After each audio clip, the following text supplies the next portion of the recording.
Selamat datang di channel kursus gratis online. Sebelum mulai soal ujian, silahkan berdoa lebih dulu. Jangan lupa like, comment, dan subscribe-nya untuk mendapatkan update terbaru. Perhatikan pernyataan berikut. 1. Permanen. 2. Absolut. 3. Bulat. 4. Independen. Sifat kedaulatan ditunjukkan oleh nomor A. 1, 2, dan 3, B. 2, 3, dan 4, C. 1 dan 4, D. 2 dan 4. Jawabannya adalah A. 1, 2, dan 3.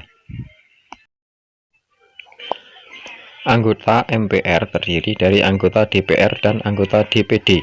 Hal ini tertuang dalam Undang-Undang Republik Indonesia tahun 1945 adalah A. Pasal 2 ayat 1, B. Pasal 2 ayat 2, C. Pasal 2 ayat 3, D. Pasal 3 ayat 1. Jawabannya adalah A. Pasal 2 ayat 1. Pembagian wilayah Indonesia menjadi provinsi, kabupaten, dan kota diatur dalam Undang-Undang Dasar 1945 pasal A. 17 ayat 1, B. 18 ayat 1, C. 17 ayat 2, D. 18 ayat 2. Jawabannya adalah B. 18 ayat 1. Pemberian kewenangan otonomi kepada daerah kabupaten dan atau daerah kota didasarkan atas desentralisasi dalam wujud A. Otonomi yang luas, nyata, dan bertanggung jawab, B. Penyerahan wewenang dalam pemerintahan daerah, C. Kesetaraan hubungan antara pemerintah dengan pemerintah daerah, D. Keseimbangan kewenangan provinsi, kabupaten, kota dengan daerah.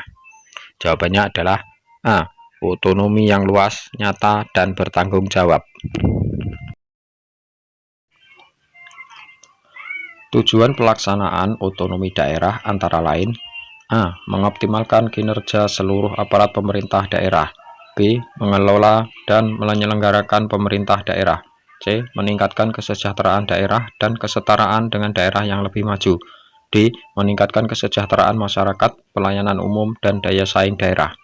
Jawabannya adalah D. Meningkatkan kesejahteraan masyarakat, pelayanan umum, dan daya saing daerah. Perhatikan pernyataan berikut. 1. Politik luar negeri. 2. Pertahanan dan keamanan. 3. Penanganan bidang kesehatan. 4. Moneter dan fiskal nasional. 5. Pengendalian lingkungan hidup. Bidang pemerintah yang menjadi kewenangan pemerintah pusat ditunjukkan pada nomor A.